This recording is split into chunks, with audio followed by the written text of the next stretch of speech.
Hey everyone, I'm Matt and this is my top 10 action figures of 2024. Yes, I am aware it's September.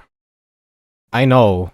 But hey, 10 this time. I got 4 additional action figures. Sitting at number 10, we have Mafex Ultraman. Not really an Ultraman fan. The only Ultraman media I've ever consumed is the Netflix Ultraman Rising animated film and the various art I've seen on Twitter. I bought this guy in Bangkok for 800 baht. Converting it to Philippine peso, that's 1,349 pesos and 85 cents. Considering he's just a solo figure with no extra effects. And he has a joint issue on his right arm. I'd say it's fairly priced. Again, huge Mafex fan. I love their action figure design, it's so simple yet so posable. With that, I'm gunning for mostly Mafexes this 2025. Number 9 goes to Marvel Legends Doc Ock. I got him for only 2,000 pesos on Facebook Marketplace, back in box with a claw issue. That doesn't really bother me, so it's honestly fine. The bendy tentacles are a bit of a wrestle for me, but worth it every time I play with them. That's just the price for sturdiness. The Maguire trilogy is one of my all-time favorite trilogies of film, and having Doc Ock from Spider-Man 2 brings joy to my life. Doc Ock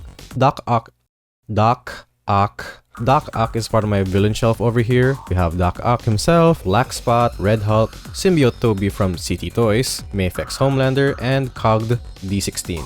Yeah, they're a colorful bunch. Number 8 goes to Jeff the Landshark. With the release of Marvel Rivals, I've been playing non-stop, and I'm main support. I mostly play Rocket. I've seen Jeff before in out-of-context comic strips before on Facebook and Twitter, but never really delved into his lore. I found out he's from AIM and Gwenpool saved him, so that's pretty neat. And now he's even more solidified in Marvel Rivals. I got him from Shopee, MISB, along with this lady that I do not care about, and I'm just gonna throw it away toy box, never to be seen again. Number 7 goes to CT Toys Brown Suit Wolverine. I'm not one for bootlegs, but I will make an exception for this, for good reasons. As someone who's collected a handful of Mafexes, this is pretty good actually. My figure got a defect on the right bicep, but it's honestly fine. The plastic and weight feels almost premium. The joints are strong and articulated. It's not good, but it's also not bad. For a bootleg, that is. Wade loves him though. Number 6, we have Marvel Legends Netflix Daredevil. He's very loose, but I don't really mind. This is just me healing my 2016 obsession over the Netflix Daredevil show with Charlie Cox. I absolutely love the show, and having this figure in my hands is a great reminder of simpler times for me.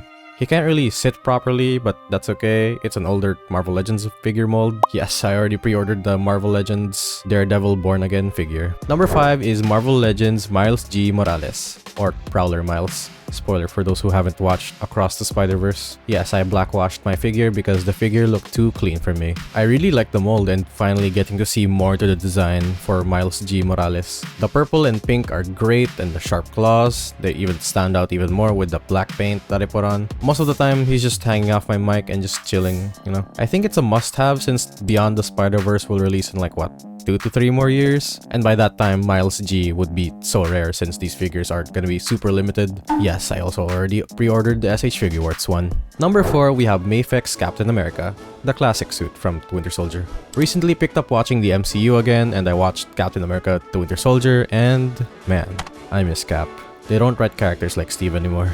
I was originally gunning for Mafex Cap Endgame, but Jesus Christ, I am not paying for that much for an action figure. I can understand that it's limited and sealed too, but not in this economy. Jesus.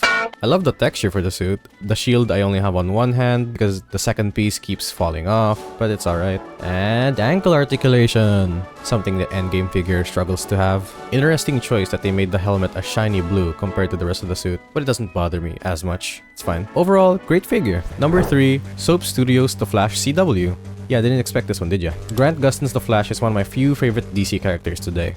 I originally wanted the plain plastic one, but I couldn't find it anywhere here in the Philippines, so I just opted for a more articulated and one with soft goods. I'm not too familiar with Soap Studios, so this is my first figure I bought from them. The face is... yeah. Weird. Articulation is limited. Sometimes I'm too scared to do so, or else it'll break off the joint or the fabric. Pretty standard poses most of the time really, but still tugs on my sentimentality of the show and the actor.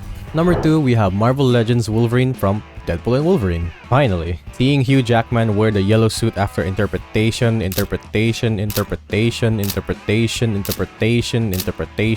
prefer the Marvel Legends over the SH Figuarts one. I mean, yeah, sure, more articulation, but Again, the head proportions for Marvel Legends is more nicer than the other. Again, personal preference. Standard articulation, great color, and I also blackwashed the suit as you can see. I don't like the all yellow being too clean. And for my number 1 action figure of 2024 is SH Figuarts Hulk, the 2012 Avengers version. I honestly did not expect to ever get this guy because of how rare and expensive he is, but I did. I found this guy hidden in Bangkok and I lucked out that he still has all of his accessories and the joints are still tight. Dude is huge. The figure is so heavy on my hands, obviously, and I can feel how premium the plastic is. The heavier the weight for the figure, the more premium I can feel. I got him for 3,899 baht, and that's like what, 6,800 pesos in today's selling prices of probably 10,000 pesos plus. My plan is teaming him up with Marvel Legends Wolverine and Mafex Toby to make the cinematic Marvel Big 3. Just gotta wait for Mafex Toby. Alright, that's the end of the video. Thank you so much for watching. That's my top 10 action figures of 2024. Alrighty, see ya, bye.